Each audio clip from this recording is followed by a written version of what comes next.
5 बहुओं को पर्दे में रखने वाली सास। जला दिया रे, अंधी है क्या? गर्मा गर्म चाय मेरे ऊपर गिरा दी। माँ जी सही कह रही हैं आप, अंधी तो हूँ मैं। 24 घंटे पर्दे में रहूंगी तो ऐसी गलतियां तो होंगी ही ना। कब से कह रही हूँ आपसे कि ये पर्दा अब हटवा दीजिए, लेकिन आप है कि दुनिया इधर से उधर क्यों ना हो जाए, लेकिन तुम 5 बहुओं का पर्दा नहीं हटेगा। मैं अपने जीते जी ऐसा नहीं होने दूंगी। मैं भी देखती हूँ माँ जी कब तक ये पर्दे का रिवाज चलेगा। मैंने भी पर्दा ना हटवा दिया ना तो मेरा नाम भी रूही नहीं। आज के समय पर भी क्यों जागृति ने अपनी 5 बहुओं को ये इस तरह पर्दे में रख रखा था, और रूही ऐसा क्या करने वाली थी जो उसको सास अपने आप इस पर्दे की रस्म को खत्म करती। आइए इसे जानने के लिए कहानी में थोड़ा आगे चलते हैं। मेरी तो इस शादी की जोड़ी में जान ही निकल गई। कितनी ज्यादा गर्मी लग रही है, मुझे तो बेचैनी भी हो रही है। मेरा भी यही हाल है। जल्दी से घर आए और गृह प्रवेश की रस्म खत्म हो। मैं तो सबसे पहले जाकर कपड़े ही बदलूंगी, और नहीं तो क्या। एक तो ये शादी का जोड़ा, ऊपर से इसका इतना भारी पल्लू, मुझे तो सांस लेने में भी दिक्कत हो रही है। भैया जल्दी चलाइए ना। पल्लवी, राशि, कनिका, रोमा, इन चारों की शादी एक ही घर में हुई थी। चारों बहुएं शादी के जोड़े में गर्मी में काफी परेशान हो रही थी। थोड़ी देर में ससुराल आता है और जागृति अपनी चारों बहुओं का गृह प्रवेश करती है। चारों बहुएं जैसे ही कमरे में जाने लगती हैं कि तभी जागृति हाथों में 4 अलग अलग रंग के मुंह पर बांधने वाले पर्दे लेकर आती है। अरे बहुओं रुको, ये पर्दा लेकर जाओ। इसमें से एक एक पर्दा तुम्हारा है। लेकिन माँ जी ये तो मुंह पर बांधने वाला कपड़ा है ना, पर आप हमें क्यों दे रही हैं? हमारे घर का रिवाज है कि हमारे घर की बहुएं हमेशा पर्दे में ही रहती आई हैं, इसलिए कल से तुम चारों इस पर्दे में ही रहोगी। बिना पर्दे के तुम चारों अपने कमरे में भी नहीं रह सकती। ये आप क्या कह रही हैं? जो सुना वही कह रही हूँ। अब अपना अपना पर्दा लो और अपने कमरे में चली जाओ। मैं भी आराम करने जा रही हूँ। अपनी सास के कहने पर चारों बहुएं पर्दा उठाकर अपने कमरे में चली जाती हैं और ऐसे ही शादी का दिन गुजर जाता है। अगले दिन रोमा, कनिका, राशि तीनों पल्लवी के कमरे में जाती हैं। तुम तीनों ने पर्दा नहीं किया? माँ जी ने कल कहा तो सही था कि पर्दा करने के लिए। मैं भी बस पर्दा करने ही वाली थी। आज के जमाने में पर्दा कौन करवाता है? अरे माँ जी के घर का रिवाज है तो आप घूंघट करवाओ ना। ये अलग से पर्दा क्यों दिया मुंह पर बांधने के लिए? इसे पहनकर तो हम किसी डाकू से कम नहीं लगेंगी। लगता है माँ जी हमारे साथ कोई मजाक करी, वरना ऐसी कौन सी सास करती है। गाँव में भी आजकल लोग पर्दे में नहीं रहते हैं, ये तो फिर भी शहर है। अभी ऐसा ही लगता है। चलो ऐसे ही बाहर चलते हैं। लगता है माँ जी सच में कोई मजाक ही कर रही थी। चारों बहुएं बिना पर्दे की हॉल में आ जाती हैं, जहां जागृति अपने चारों बेटों के साथ बैठी होती है। जागृति जैसे ही अपनी चारों बहुओं को बिना पर्दे के देखती है। तुम चारों को मैंने कल रात में कहा था ना कि बिना पर्दे के तुम चारों अपने कमरे से बाहर नहीं निकलोगी, और चारों की चारों मुंह उठाकर बिना पर्दे के आ गई। हमें तो लगा कि आप हमारे साथ कोई मजाक कर रही हैं। माँ जी हम लोग शहर में रहते हैं और शहर में कोई भी पर्दा नहीं करता है। हाँ माँ जी, और पर्दा ही क्यों, हम नॉर्मल घूंघट भी तो कर सकते हैं ना। माँ आप भी ना इतने सालों से शहर में रह रही हैं, लेकिन आपके गांव की सोच नहीं गई। आजकल कौन पर्दा करता है? चुप करो तुम चारों। बड़े आए लुगाई के पति आए हुए एक दिन हुआ है नहीं और जोरू के गुलाम की तरह पीछे लग गए हैं। और तुम चारों, घूंघट में भी ठीक ठाक चेहरा दिख जाता है, इसलिए मैं तुम चारों के लिए पर्दा लेकर आई थी। अपने कमरे में जाओ और अपना अपना पर्दा बांध लो। अगर बिना पर्दे की अब दिखी ना तो चारों की खैर नहीं। अपनी सास को इतने गुस्से में देख चारों बहुएं अपने अपने कमरे में जाती हैं और पर्दा बांध लेती हैं, जिसके चलते अब आए दिन चारों बहुओं को काफी ज्यादा परेशानी होने लगती है। राशि देखो ना, इस पर्दे से मुंह कितना छिल गया है। ये पर्दा बहुत चुभता है। मेरे भी चेहरे का कुछ ऐसा ही हाल है, और तुम्हें पता है इसे पहनने के चक्कर में तो कल मुझसे सब्जी ही जल गई और माँ जी ने मुझे कितना डांटा।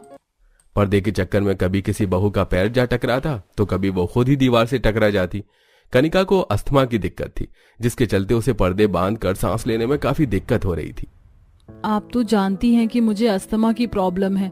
मुझे तो नॉर्मल ही सांस लेने में दिक्कत होती है, और आप तो मुझे ये पर्दा जबरदस्ती पहना रही हैं। दुनिया की पहली औरत नहीं है जिसे अस्थमा की प्रॉब्लम है। गाँव की कई औरतों को कई प्रॉब्लम होती है, लेकिन फिर भी वो पर्दे में ही रहती है ना। तो ये पर्दा ना पहनने के बहाने मत बना मेरे सामने, और जा यहाँ से। जागृति की छोटी सोच के चलते उसकी चारों बहुओं को काफी दिक्कत हो रही थी। ऐसे ही समय गुजर जाता है और जागृति अपने सबसे छोटे बेटे रमन के लिए रिश्ता देखना शुरू करती है। हम चारों तो गेहूं के घुन की तरह पिस रही हैं। ना जाने कल को जो 5वीं बहू आएगी उस बेचारी का क्या हाल होगा। मैं तो खुद उसके बारे में सोच सोच कर परेशान हूँ। न जाने वो कैसे रहेगी। भगवान करे उसे पर्दे में रहने की सहन क्षमता मिले। दिन गुजरता है और जागृति के पांचवें बेटे रमन की शादी एक रूही नाम की लड़की से हो जाती है। गृह प्रवेश के बाद रूही जैसे ही अपनी चारों भाभियों को पर्दे में देखती है तो उसकी हंसी निकल जाती है।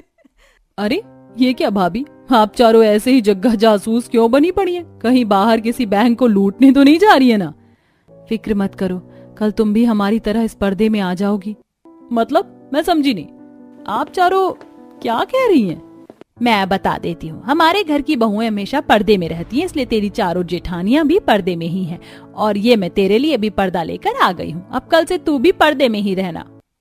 इतना कहकर जागृति अपने कमरे में चली जाती है। वहीं बाकी चारों जेठानियां जैसे ही रूही को सारी बात बताती हैं तो वो तो हक्की बक्की रह जाती हैं और अगले दिन बिना पर्दे के ही हॉल में आ जाती हैं, जिसे देख जागृति, रूही बहू, कल तुझे मैंने कहा था ना कि हमारे घर की बहुएं पर्दे में ही रहती हैं, तो तू बिना पर्दे के क्यों आई? मैं पर्दे में नहीं रहूंगी, मैं मॉडर्न लड़की हूँ, मैंने आज तक कभी भी पर्दे में रहना नहीं सीखा।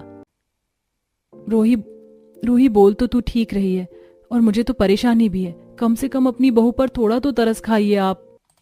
बड़ी जुबान चल रही है ना तुम दोनों की। याद रखो, अगर तुम दोनों पर्दे में नहीं रही तो मैं तुम दोनों को मायके भेज दूंगी, फिर वहां पर पहनना अपना जीन्स टॉप। जागृति की बात सुन चारों बहू डर जाती हैं। वहीं रूही, कोई बात नहीं माँ जी, आपका सामना अभी तक रूही से नहीं हुआ था ना, अब बताती हूँ रूही क्या चीज है।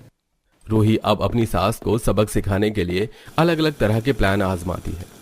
अब आएगा ना मजा। माँ जी, मैं भी देखती हूँ कि आप कैसे ये नमक वाली खीर खाती हैं। रूही जानबूझकर खीर में चीनी की बजाय नमक डाल देती है और जागृति जैसे ही वो नमक वाली खीर खाती है, हाय बहू, पूरी कड़वी खीर बना रखी है तूने। चीनी और नमक में फर्क नहीं पता क्या तुझे?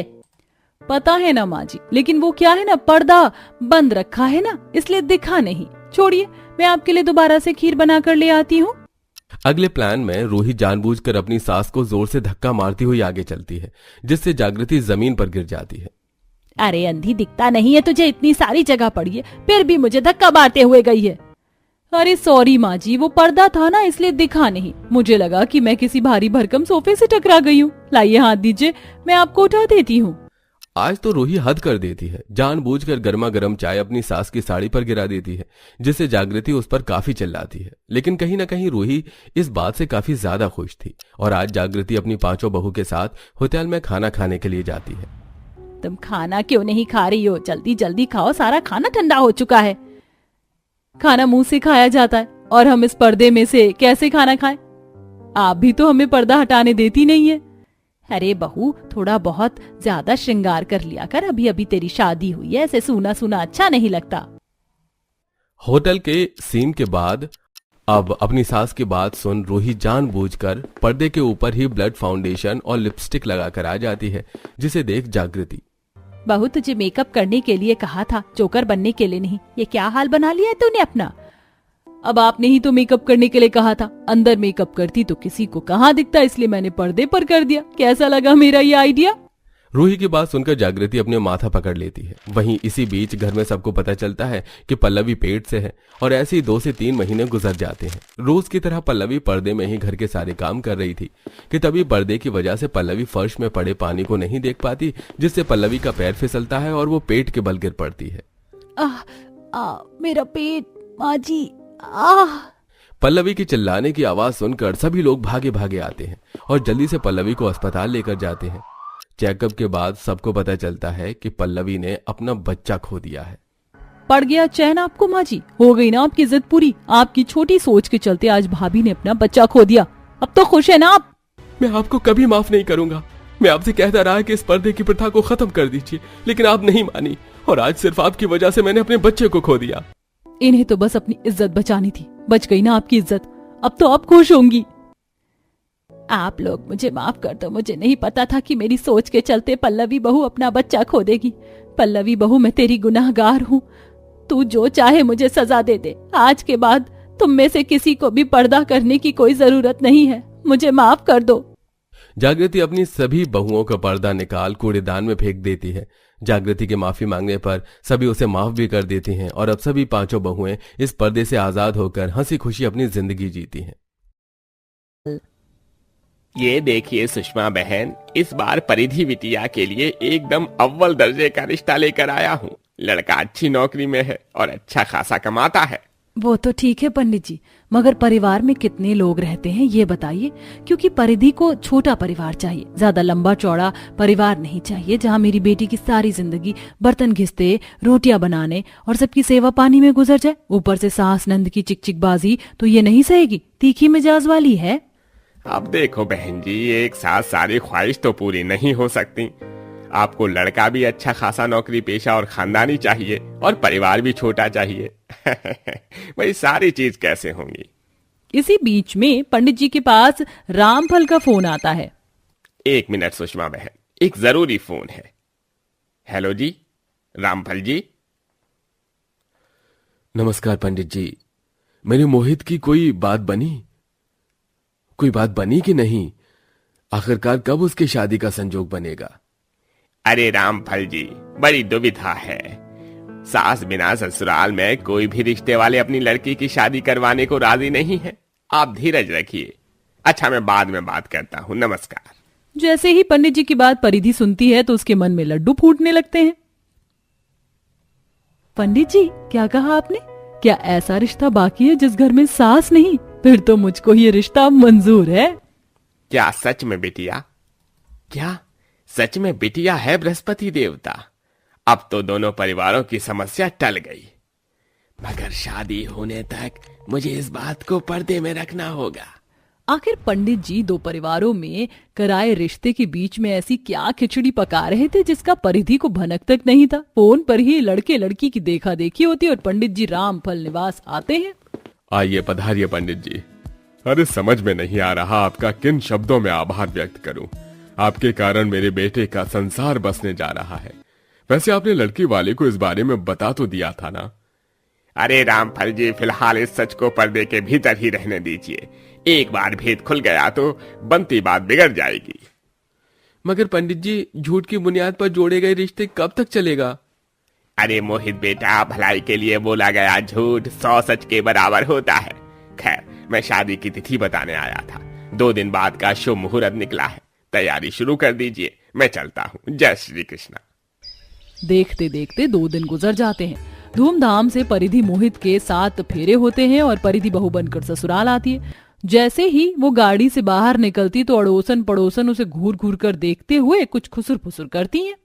देख लो मंजू बहन, आजकल की मॉडर्न बहुएं तो ऐश मौज की जिंदगी ढूंढती हैं, तभी तो इस बेशर्म बहू ने सास बिना ससुराल चुना है। हद है, ये मोहल्ले की आंटी को भी बस मसला मिलना चाहिए। भाषण तो ऐसे झाड़ रही हैं जैसे ये मेरी सास लग रही है। बिना सास वाला ससुराल मैंने चुना है और गुर्दे इनके लाल हो रहे हैं। सास ही तो नहीं है, जेठानी और ननद तो होंगी, उन्हें तो मैं मुट्ठी में कर लूंगी। परिधि इस प्रकार का ख्याली पुलाव पकाते हुए ससुराल के दरवाजे पर खड़ी होती है, जहां उसके चारों देवर रजत, पूरब, विराट, मुकेश स्वागत के लिए खड़े थे और ससुर रामफल हाथों में आरती की थाली लिए हुए थे। आओ बहू, आओ, तुम्हारे ससुराल में तुम्हारा स्वागत है। ये क्या भला है? ये ससुर जी मेरा गृह प्रवेश करवाएंगे? घर में और औरतें नहीं है क्या? ससुर बहू परिधि का आरती और गृह प्रवेश करवाते हैं और चारों देवर फूल बरसाते हैं।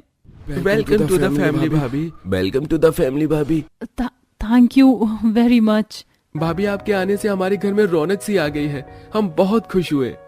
भाभी, अब तो डेली हमें बढ़िया बढ़िया नाश्ता मिलेगा। पिताजी के हाथों का जला पराठा नहीं खाना पड़ेगा। अच्छा बेटा, बहू के आते ही दल बदल लिया। आजा, तेरी खैर नहीं। अब अपनी भाभी को आराम करने दो, सफर की थकी हुई है।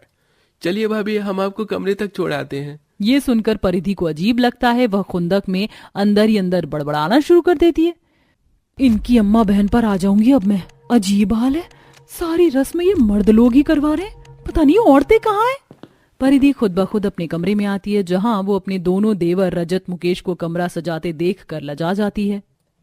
जी आप दोनों यहाँ मेरे कमरे में? वो भाभी, दरअसल मैं और मुकेश आपके और भैया का बेड सजा रहे थे। देखकर बताओ, अच्छे से किया है ना डेकोरेशन? गुलाब के फूल और कैंडल्स सब रख दिया है, किसी चीज की कमी तो नहीं है? अपने देवरों से बेफिक्र अंदाज देखकर परिधि शर्म से लाल हो जाती है। जी देवर जी, सब बहुत अच्छा है। लगता है भाभी को ऑकवर्ड लग रहा है, हमें जाना चाहिए।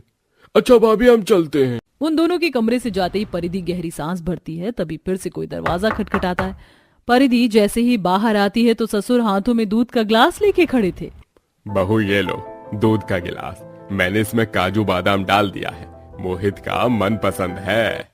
ससुर जैसे ही दूध का ग्लास थमाते हैं, इस बार परिधि शर्म से पानी पानी हो जाती है। हे भगवान, सबके सब मुझको ठरकी नजर आ रहे हैं। इस मर्दों भरे ससुराल में औरत है भी कि नहीं? जो काम जेठानी ननद करती है वो ससुर देवर कर रहे हैं। तभी कमरे में मोहित आता है। परिधि गुस्से में तिलमिलाकर उसे तकिया फेंक कर मारती है। क्या बात है परिधि, क्या तुम मुझसे किसी बात के लिए खफा हो? मुझे मार क्यों रही हो? मेरी नाराजगी की वजह तुम अच्छे से जानते हो मोहित। ये सब क्या है? क्या इस घर में औरतें मौजूद नहीं हैं? परिधि मैं तुम्हें बताने वाला था, मेरी कोई बहन नहीं है। माँ के गुजरने के बाद इस घर में मर्द ही रहते हैं, मगर एक तुम्हारे आ जाने से इस घर संसार का सूना आंगन खुशियों से फिर से महक उठा है। मेरा घर बसा दो परिधि। ऐसा कहते हुए मोहित की आंखों में आंसू आ जाते हैं। परिधि की सारी नाराजगी दूर हो जाती है, मगर कहते हैं ना, माँ बिना मायका और सास बिना ससुराल अधूरा रहता है। शादी की पहली सुबह ही परिधि को उठने में लेट हो जाता है। उफ, कितनी देर हो गई, आज तो पहला दिन है। परिधि आंखें मिचाते हुए कमरे से बाहर आती है, जहां पूरा घर किसी भंगार की तरह कूड़े कचरे से बिखरा हुआ था, जिसे देख वो माथा पकड़ लेती है। हे भगवान, ये घर है या कूड़ेदान? यही फर्क होता है घर में औरत के होने और ना होने से। बिखरे ससुराल को समेटने में बेचारी अकेली परिधि थककर चूर हो जाती है। कहीं ना कहीं उसे सास की कमी खल रही थी। उफ, साफ सफाई करने में ही कमर टेढ़ी हो गई, अभी तो रसोई भी बाकी है। थके मिजाज से परिधि रसोई के भीतर आती है, जहां बावर्ची खाने का हाल और भी बदतर था। हे भगवान, रसोई का इतना गंदा हाल है। गैस चूल्हा कोयला जितना काला और पूरा का पूरा सिंक बर्तन से भरा हुआ है, जैसे हफ्ते भर के बर्तन एक बार में इकट्ठे हो गए हो। ऊपर से कितनी उमस भरी है। ये बोलते हुए परिधि जैसे ही खिड़की खोलती है तो सामने के पड़ोस वाले रसोई में सास बहू को मिलजुल कर हाथ बटाते देखकर उसकी आंखें भर आती है।